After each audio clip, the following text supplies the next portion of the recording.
House of the Dragon is set to be even greater than Game of Thrones. In my opinion, this show has a creator in Ryan Condal and George R. Martin have a heavy hand, but also Miguel Sapochnik. The three of them are going to be responsible for bringing us the penultimate successor show to the greatest series of all time, that being Game of Thrones.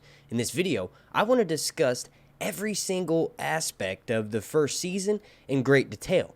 Now, clearly I have made videos like this before, but judging by the length of this one, I think I go a bit more in depth.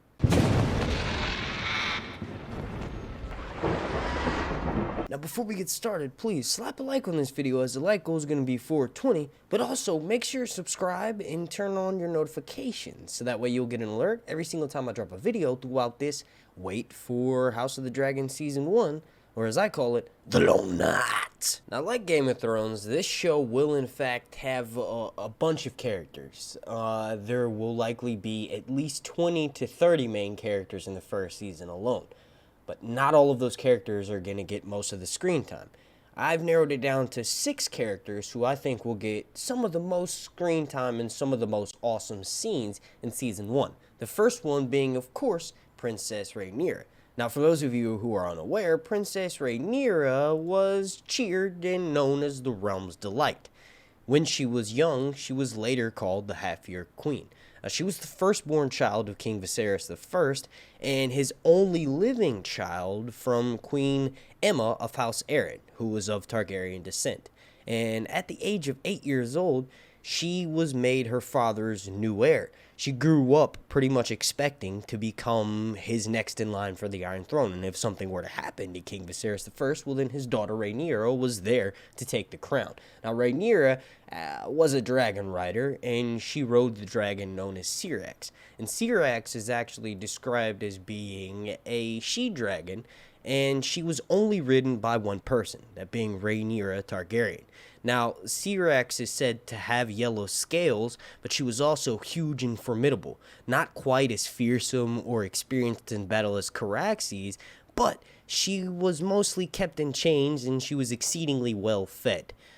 When the start of the actual civil war, known as the Dance of the Dragons, first begins, Syrax had actually been kept up and hadn't hunted for a while. Now, I want to get back on track to Rhaenyra, and I do plan on making a video about all the dragons that take place during the Dance of Dragons, that Targaryen Civil War that this main series is going to focus on. But for this video, it should be noted that Rhaenyra Targaryen's personal sigil was that of the normal Targaryen heraldry, meaning a three-headed red dragon on a black field.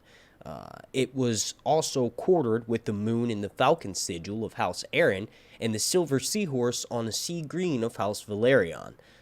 During the dance, her personal faction used this heraldry on the battlefield. Now, her appearance, and this is something that may or may not play a note in the new TV show. I've noticed that as I make these videos, it's something that's heavily debated. Some people think that her weight should play a role into this new series, and whoever the actress is cast to play her should be a heavier set or a thicker actress. Now, it's also noted that her weight is mentioned in the books, but it doesn't necessarily play too much into her motivation of who she is and what are some of the key aspects behind the cornerstones of her character. It's basically not really that important to some people, and to some people it is. In my personal opinion, I feel like whoever they cast in this show, regardless of whatever their size or whatever their race is, I just think they need to be able to act. And as long as they can command a scene and sort of steal every moment on the show they're in, then I'll be happy with that. Rhaenyra is going to be a main character on this show, and I don't think their race or their size really needs to play into the simple fact, if you ask me anyway, the simple thing that needs to be asked when this person is being cast is, can they act? But in the books, Rhaenyra is described as having her family's typical Valyrian looks. She wears her hair in a silver gold long braid, and very similar to Queen Visenya Targaryen. She was described as being beautiful as a child, and later declared by her uncle, Prince Daemon, which I've mentioned in several videos. This is Daemon's way of sort of courting her from a young age. She was regarded by Daemon to be the most beautiful maiden in all of the Seven Kingdoms. And it's also noted in the books that Rhaenyra never lost the weight that she gained from all of her pregnancies. And she had pretty much grown stout and thick at the waist at the age of 20 after she had her third child. Rhaenyra had a very large bosom, it's noted. Rhaenyra's character traits, two of the most prominent ones being that she's proud and stubborn. Now, it's also noted that even though she had a small mouth, it was certain petulance that would get her into trouble. She was known for being charming, but she was also known to be quick to anger and never forgot people who insulted her. She resented her mother, Alicent, and this is noted in the description of who she is as a person, so this, I believe, will be a major aspect of her character on the TV show. Now, the motivation behind that could be similar to what it is in the novels, or it could be something like I mentioned with, it could be a bit of resentment that Alicent has towards her, being Queen Rhaenyra or Princess Rhaenyra being the next in line for the Iron Throne. Alicent having all of these children with her father, King Viserys I, would make a rift between them, because even though Queen Alicent is giving King Viserys male heirs, he still chose to keep his main heir, the next in line for the Iron Throne, the Princess of Dragonstone, Princess Rhaenyra. So that could be the cause of the rift between, I've mentioned, I'm sort of getting sidetracked here, but I've mentioned in a video before that I think some of the motivation behind that could be the fact that as soon as Rhaenyra's father, Viserys, enters a relationship with Alicent and they have their first child, Alicent is cold towards Rhaenyra. Maybe we could have something similar, but maybe not quite as severe as with Jon Snow and Catelyn Stark. It's more of a thing in the books, not so much on the TV show, but we could sort of have something similar to that. And that resentment just grows over time, and Rhaenyra is sort of justified in her hate towards Alicent because her being not having too much of a control of her own destiny, basically being named next in line for the Iron Throne, she has nothing to do with, and Alicent hates her for something that she has no control over. So that could be some of the resentment. Some of the other resentment could be the fact that Alicent is described as being able to lose a lot of the weight that she has after these pregnancies, and Rhaenyra isn't. So maybe because she is that size, maybe there's a bit of resentment there. I don't really know. You all let me know down below in the comment section. It could just be one of those things that's mentioned, and I've also stated this before, that is when Daemon or another POV main character interacts with Rhaenyra, they could say that, oh, well, the kingdom notices you, or the kingdom says that you're a lot fatter than you actually are, when we see in person that maybe she's just a bit thicker. One of the actresses who I've been told through the DMs over on Twitter, speaking of which, you can follow me at Sir_Hunts, but one of the actresses I've been told that is going to be like a major, like in the top 3 that's going to be cast for Rhaenyra, it actually just had children recently. I'm not going to mention who that is in this video because I have a video coming up, and I think a lot of that information that I've been sent so far has been somewhat confirmed. So check the links down below in the description if you want to watch that video. But I do believe that Rhaenyra, the actress that plays her, could be a bit thicker. Now, one of the biggest things that made Game of Thrones so awesome is the costumes and how amazing the set design and how all the stuff that all the characters were wearing looked so realistic. They really put you in that time frame, and a lot of the costumes that Rhaenyra is described as wearing are going to be super exciting to sort of see on screen. I'm not a big fashion person, but Rhaenyra is described as always dressing richly. She preferred purple, maroons, velvets, and golden mirrorish lace with intricate patterns. Her bodice often glittered with pearls and diamonds, and there were always rings on her fingers. Whenever she was anxious, she would turn them compulsively round and round. So I think, you know, I just added that in there because I think that's going to be a cute little character trait, a nod to the books, that they'll show her possibly flipping around a House Aaron ring or something of the sort like that. I think it would be interesting to see who they bring on to design the costumes. I think the lady who designed a lot of the costumes and apparel that the characters wore in the main series did such an amazing job, and I think she actually won awards for her costume design, that they need to bring her back on for this next show. I think the big difference was in the earlier seasons of Game of Thrones, they weren't sure if it was going to work, so the budget was a bit lower. But in House of the Dragon, we don't have those fears. They know this show is going to blow everything out of the, like, it's just going to be an amazing series. So that fear of putting a bunch of money into something that isn't going to bring that back in return is no longer existent. And House of the Dragon will have, I believe, a lot of money put into the set design and costumes, and we're going to get to see Rhaenyra's character actually come to life in how she's described in the books. Well, it should be noted that in her early life, she was actually born in 97 AC, so almost 100 years after King Aegon I went and conquered Westeros. Rhaenyra was the only living child of King Viserys I and his wife Rhaenyra, how I mentioned before. She had two brothers that Queen Aemma and King Viserys, her parents, had before, but both of those brothers died in the cradle. Now, Rhaenyra became a dragon rider at the young age of 7 when she flew on the back of her young dragon Syrax. A year later, when she was 8, Rhaenyra became cupbearer to her father, serving him at the tables, tourneys, and at court. From that point onward, King Viserys was rarely seen without his daughter.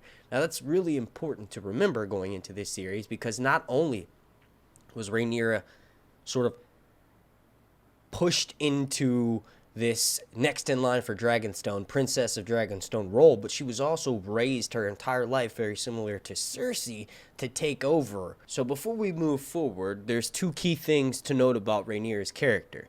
At the age of 7, she became a dragon rider, so by the time we see her in the show, depending on where they decide to start events, and we have to realize that they may remix around things just to fit it into the timeline of the show. A lot of people think that if they start with where the Greens versus the Blacks is established, because that's so early in the timeline before the actual Dance with Dragons happens, that would be like 5 seasons worth of stuff to sort of cram in before we actually really get to the event. I think we got to realize that, like Game of Thrones, the first couple seasons of the show are probably going to be pretty faithful to the storyline, but at some point they're going to have to adapt and expand things just to make it fit the pacing of a television series. You can't have too many episodes that are, long drawn out dialogue scenes that sort of progress the storyline, because people then are going to consider that filler. So at whatever point they decide to start this story, I'm pretty sure we're going to get a Rhaenyra that is a bit older or later on in life, because she's got to have children that are of a certain age in order for this storyline or the way that it's going to be adapted to work. So I think two things to take away is that at the young age of 7, she becomes a dragon rider, so far more experienced than Daenerys. I believe they will show us a bunch of crazy aeronautical maneuvers on a dragon since Daenerys is the only dragon rider we see in the main series aside from Jon Snow and the Night King, it'll be awesome to see someone who basically grew up flying in the air. And another thing to note is that a year later, she becomes a dragon rider at 7, but also at the age of 8 is when her mother dies, and that's when she's named next in line for the Iron Throne. That's when she becomes the Princess of Dragonstone. So at such a young age, she has two crazy things happening that influence the rest of her life. One of those being a dragon rider and realizing that she is a Targaryen and that she has a connection and a bond with fire itself, and that also she is set to rule the Iron Throne in the Iron Kingdom. And from that point forward, she's sort of bred to become that and being her father's cupbearer. It's noted that most of the time whenever you see King Viserys, his daughter Rhaenyra is right there with him. And I think those two things to note about her early life is something that will be a heavily influence and motivation going into what her character on this new series is going to look like. But it should also be noted that at the age of 16, or just in general at a younger age, she became enamored with her uncle, Prince Daemon. Now, just sort of continuing things on here a bit, at the age of 16 in 113 AC, Rhaenyra took possession of Dragonstone, and by this time she had been courted by many lords, nobles, and highborn members of society who sought to seek her hand and her favor, since at this time she was the next in line for the Iron Throne. Viserys, her father, was still alive, and no one could really contest her line of succession in being the Princess of Dragonstone. So the sons of Lord Blackwood and Bracken had dueled over Princess of Dragonstone when she visited the Trident in 112 AC, and the so-called twin knights Jason and Tywin Lannister tried to woo her at Casterly Rock. Now, it should be noted that the sons of lords Oakheart, Tarly, Tully, and Tyrell all tried to court her as well. But Sir Harwin Strong, the son of Lord Lionel Strong, also successfully courted the princess. King Viserys I, her Princess Rhaenyra's father, considered wedding his daughter to the Prince of Dorne to bring Dorne into the Seven Kingdoms, while Queen Alicent, her stepmother, pondered a marriage between Rhaenyra and her eldest son, Prince Aegon Targaryen, which that right there should be noted because it would have stopped the entire Dance of Dragons. So as much as you want to hate Queen Alicent for acting the way she did as soon as King Viserys died, which is basically having a closed-door meeting and deciding that she would declare her son, King Aegon II, or her son, Prince Aegon II, is next in line for Dragonstone, or next in line as the Prince of Dragonstone and the ruler of the Seven Kingdoms after his father's death, even though she knew that his daughter of a previous marriage, her stepdaughter, Queen Rhaenyra, Princess Rhaenyra, was supposed to be next in line for the Iron Throne. So even though we can hate her for that and we can hate the Greens for doing what they did, she initially suggested the idea to King Viserys that they marry brother and sister. Targaryens had been doing that for a while, but obviously King Viserys decided not to do that, and instead Princess Rhaenyra married Sir Laenor Velaryon in 114 AC, a year later. Though it took Viserys' threat of removing her status as heir of the Iron Throne to convince her to actually accept the marriage, which lets you know again that Rhaenyra is not someone who is often told what to do.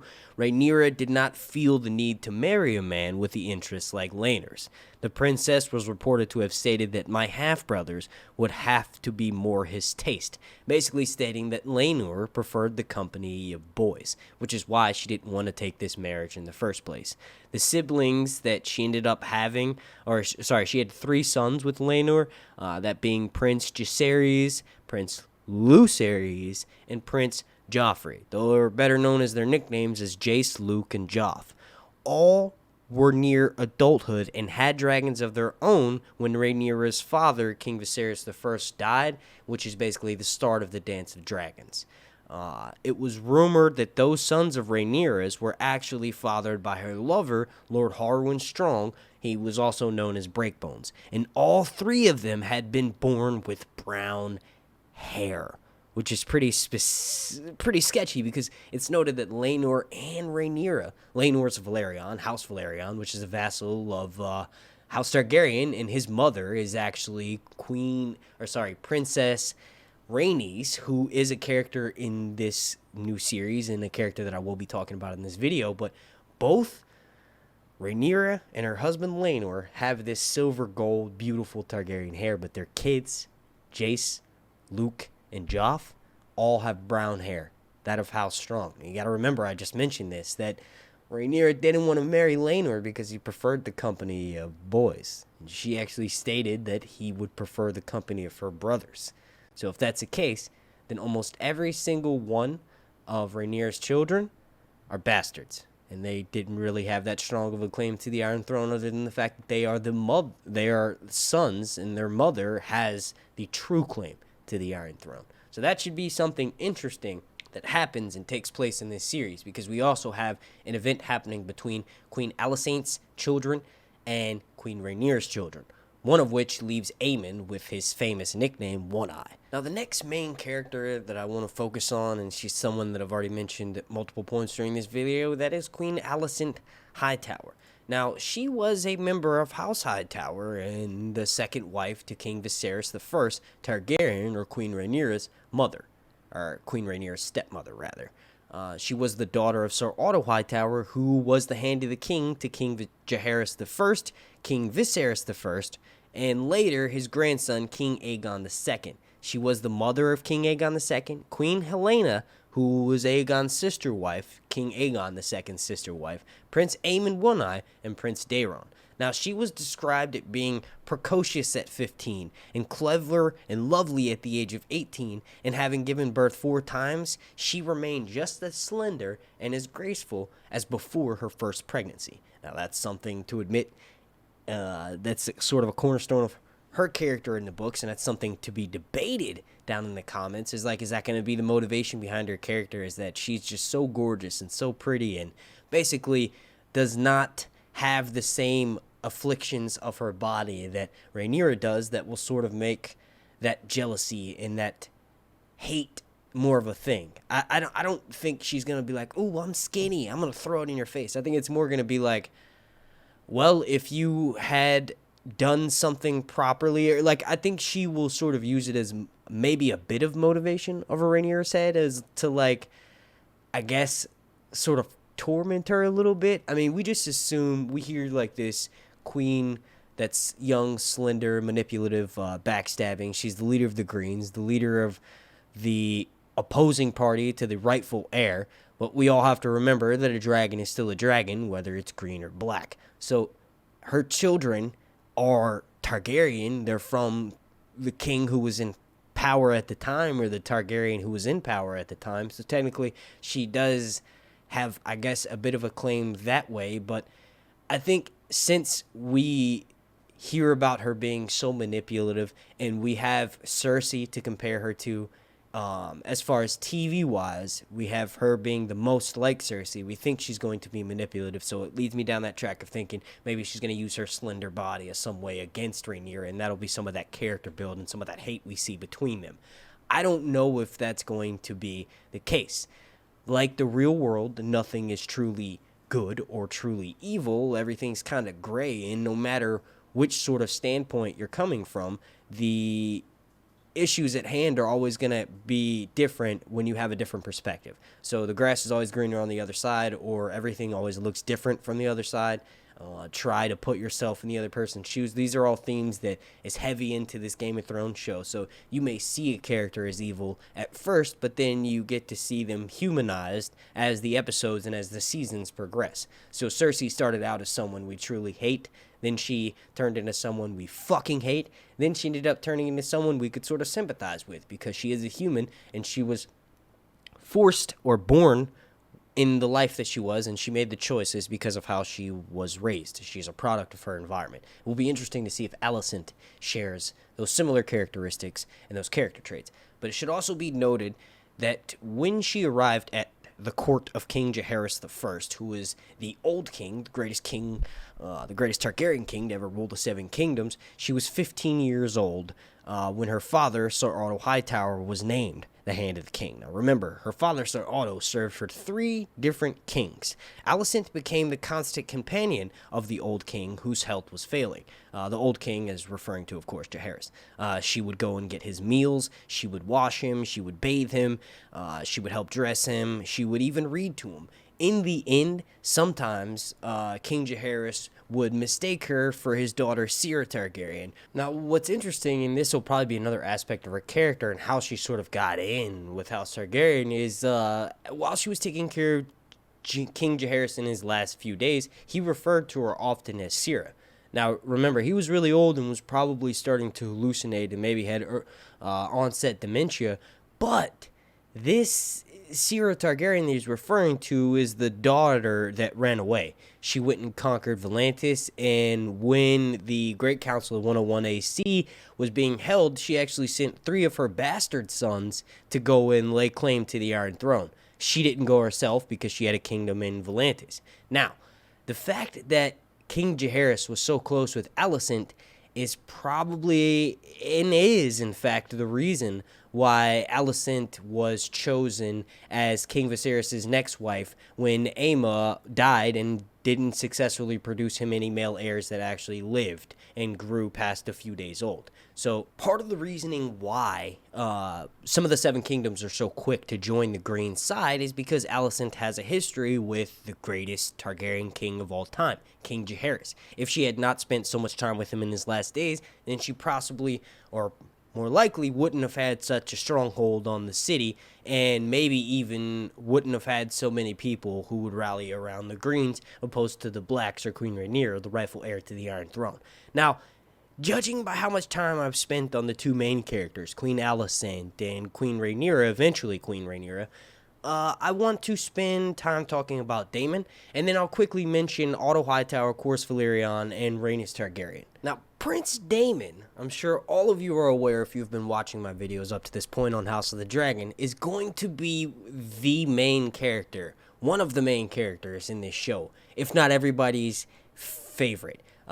Prince Damon Targaryen is basically a combination of Jaime Lannister, a little bit of Rhaegar Targaryen, a little bit of Euron Greyjoy, not the show version, the book version, and a little bit of something that we've never seen before. A Targaryen in his prime, at the height of Targaryen power, and pretty much having a similar level of power anyway to his brother, the king. Now, one of the most interesting aspects about Prince Daemon, aside from the fact that he was known for taking a lot of the high-born ladies' maidenhoods, was that he actually has spent time in the Stepstones, and he actually conquered the Stepstones and named himself King of the Stepstones. And when this Greens versus Blacks is formalized, and when most of my leaks are telling me this series is going to actually start at the 5th year anniversary of King Viserys and Queen Alicent, when he still shows up at this tournament, he famously hands over his crown of the Stepstones to his brother Viserys, and Viserys sort of welcomes him back after they've had a bit of a rift. If this is the case, Prince Daemon is going to be shown as like a jack of all trades. I really hope whoever they cast to play this character really captures a lot, or the essence at least, of who he is. Now, he's said to be an aged Targaryen during the Dance of Dragons, so he should be someone who's a bit older, but you also got to remember that he's kind of at his physical prime as well. So if they are going to go with an older actor, they need to be able to have someone who can handle not only fight scenes, but believably ride a dragon. So one of the things that should be noted is that Prince Daemon Targaryen was a member of House Targaryen who pledged allegiance to the Blacks, or Queen Rhaenyra. She was the uncle and later husband of Princess Rhaenyra, and he was Rhaenyra's second husband following Laenor Velaryon, who, remember, preferred the company of stable boys. Prince Daemon was the most experienced warrior of his time and actually wielded the Valyrian steel blade, Dark Sister. He rode on the dragon Caraxes, and he, at one point in time, declared himself king of the Stepstones in the Narrow Sea. Much about his actual life, and this is something that you can read in real life, is a book called The Rogue Prince, and it was written by Archmaester Gildelin, and you can actually read that, like I said, in real life. It's called The Rogue Prince, or a King's Brother. Now, as a child, with Daemon being brought up and sort of raised in Westeros, he was born as the second son of Prince Balon Targaryen and his sister wife Alyssa Targaryen. In 81 AC, during the reign of his grandfather, King Jaehaerys, the Old King, he had one older brother, Viserys, as well as one younger brother, Aegon. Daemon's first marriage was to Lady Rhea Royce, and he disliked not only her, but also her kingdom in the Vale of Arryn. During the Great Council of 101 AC, Daemon supported the claim of Prince Viserys, as it would make Daemon, next in line, Prince of Dragonstone, if Viserys, his brother, was the one who was chosen to rule in that Great Council of 101 AC, which he was. King Jaehaerys actually chose Prince Daemon's brother, King Viserys, who's King Jaehaerys' grandson, to rule, as opposed to his actual son, Prince Aemon, who died. He chose to go with, instead of his daughter, who is, like I mentioned, the queen who never was, Princess Rhaenys Targaryen, he decided to go with Viserys, Prince Daemon's brother, over her, even though the laws of succession stated that technically Princess Rhaenys should have been. This was part of the reason of why there was never really a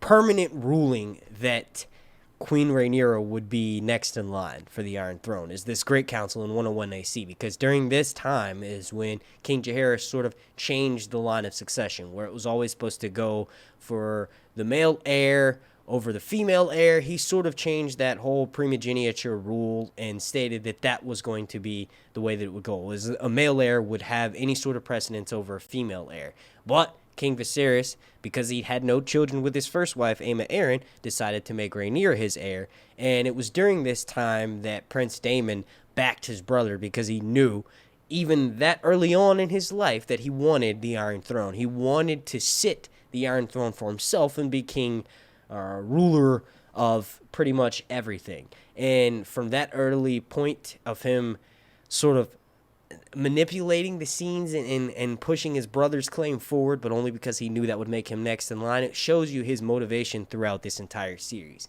So there's going to be some humanizing aspects to Daemon, but his ultimate goal and the main focal point, the main cornerstone of his character is going to be to rule the Iron Throne. That's a lot of these characters, aside from Rhaenyra and maybe some other characters who their destiny was forced upon. You'll realize that that will be something that's very similar in relating to the main series, that a lot of these main characters have the underlying goal of sitting the Iron Throne by any means necessary. Now, the next character that I want to quickly discuss, and we're headed back over to the green side, of course, for this one, that is Queen Alicent's father, and I'm referring to Sir Otto Hightower himself. Now, this dude was pretty much the rival, the if-do de facto rival of Prince Damon Targaryen. They hated each other. It's not really known the exact reasoning why, but I'm sure that's something they're going to focus on this show. Now, Otto Hightower was a knight of House Hightower, and he served as hand of the king to 3 different kings, and he was known as being a domineering and methodical person. This is going to be a badass version of Tywin Lannister. Literally everything about what is described as him in the books screams Tywin Lannister. One of the main, I think, aspects or drives behind his character at first will seem like, oh, the betterment for the Seven Kingdoms and the betterment for the realm. Much similar or sort of paying callback to Tywin and how he was everything about the progressing of House Lannister.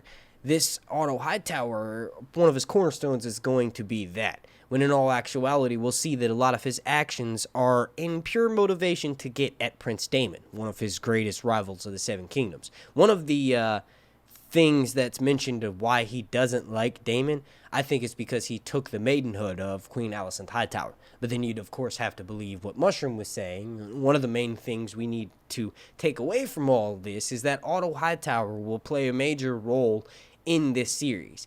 How long or who they choose to cast him will really determine his likings to the audience, but I'm pretty sure that every scene he's in, if cast appropriately, which I'm sure he will be, he will likely have to steal the scene, as he is going to be a driving force behind Alicent's decisions, and the two of them taking counsel with each other is going to be like, you know, callbacks to Tywin and Cersei, except for I feel like he respects his daughter a bit more, and he is not quite as in control of Alicent's life as Tywin was, because, you know, House Lannister in the main series, at least for the majority of it, is the basically main house in control. I mean, with all of Cersei's children being bastards to House Lannister, really, even though everyone pretended House Baratheon was in power, it was ultimately House Lannister. So that dynamic isn't going to be quite the same between Sir Otto Hightower and his daughter Alicent Hightower, but it will be very similar and have some callbacks. Now, Otto Hightower's death is what's pretty fucking awesome. I think this most likely, if I had to guess right now, with literally knowing nothing other than what my leaks are telling me, would happen around maybe the 3rd or 4th season, and it happens in something what's known as the Fall of King's Landing. Basically, Rhaenyra shows up, takes over for a small period of time, and starts beheading motherfuckers, and Otto Hightower is one of the first who kicks the bucket. He's beheaded. Now, next up is Corlys Velaryon and Rhaenys Velaryon. Now, Corlys is known as the Sea Snake, and he was the fabled Lord of the Tides and Master of Driftmark and the head of House Velaryon. House Velaryon is, in fact, a vassal of House Targaryen. So, Corlys had the typical Valyrian features, and he was described as, at the age of 7 and 30, was hailed as the greatest seafarer the Seven Kingdoms had ever known. Corlys was said to be as brilliant as he was restless, and as adventurous as he was ambitious. Oh, I cannot read this episode. Though he accomplished much more in life, he was seldom satisfied. He was intractable even in old age, and he was remembered as wise in peace and valiant in war. He was a proud man, and Queen Alicent thought to him to be pretty arrogant.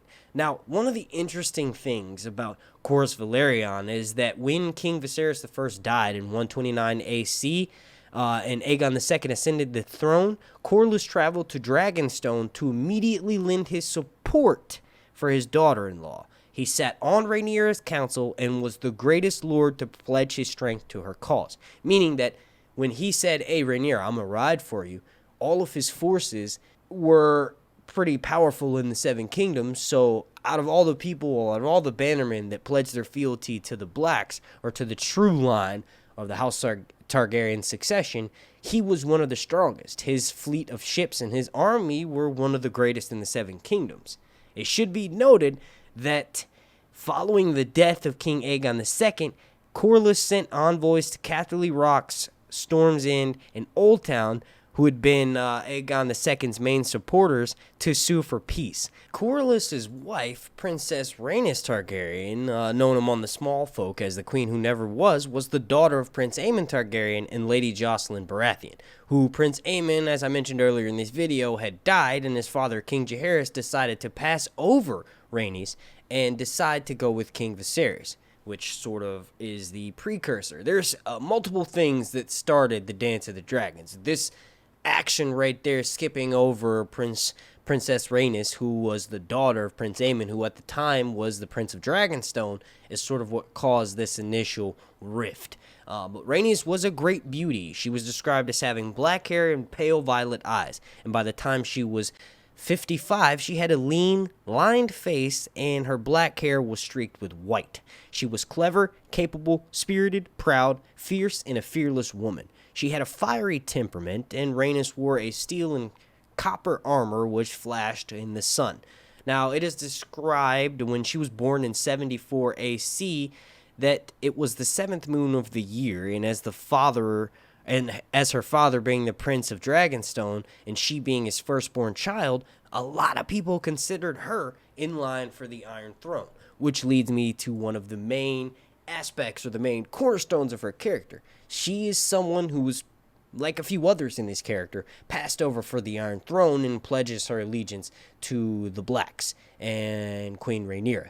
Now, the way that she dies, and I don't think this will be taking place until maybe one of the later seasons, but it was pretty interesting. It was known as, I believe, the Battle of Rook's Rest, and she basically took on 2 other dragons that were, she was basically led into a trap. When Rhaenyra sent her sons up north and Rhaenyra was able to get the north to pledge fealty to her, King Aegon wanted to draw her out, and he immediately started attacking the supporters that the Blacks had just recently gathered, one of those being the Rook's Rest. So when he was attacking them, Queen Rhaenyra obviously needed to respond to this after they sent for help. A few days passed, but eventually Princess Rhaenys, the Queen Who Never Was, shows up and starts melting King Aegon's troops.